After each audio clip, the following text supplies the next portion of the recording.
India versus England మధ్య జరిగిన మొదటి టీ20లో ఇంగ్లాండ్పై 7 వికెట్ల తేడాతో ఘన విజయం సాధించి 5 టీ20 సిరీస్లో భాగంగా 1-0తో ముందంజలో ఉంది టీమిండియా.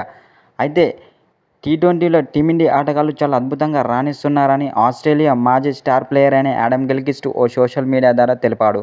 ఇప్పుడున్న ఫామ్లో టీమిండియాను ఓడించడం చాలా కష్టమని ఆడమ్ గిల్క్రిస్ట్ చెప్పుకొచ్చాడు. ఎందుకంటే టీమిండియాలో సీనియర్ల కంటే జూనియర్లు చాలా అద్భుతంగా రాణిస్తున్నారని ఆడమ్ గిల్క్రిస్ట్ అన్నాడు. అయితే నిన్న జరిగిన మ్యాచ్లో అభిషేక్ శర్మ చాలా అద్భుతమైన ఇన్నింగ్స్ ఆడి జట్టు విజయంలో కీలక పాత్ర పోషించాడని ఆడమ్ గిల్క్రిస్ట్ అన్నాడు.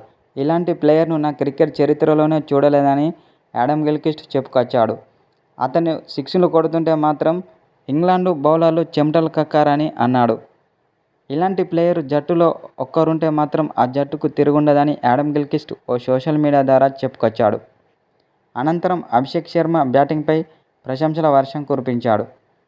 అతను కొట్టే సిక్స్లను చూస్తుంటే నాకు యువరాజ్ సింగ్ గుర్తుకొచ్చాడని ఆడమ్ గిల్క్రిస్ట్ చెప్పుకొచ్చాడు.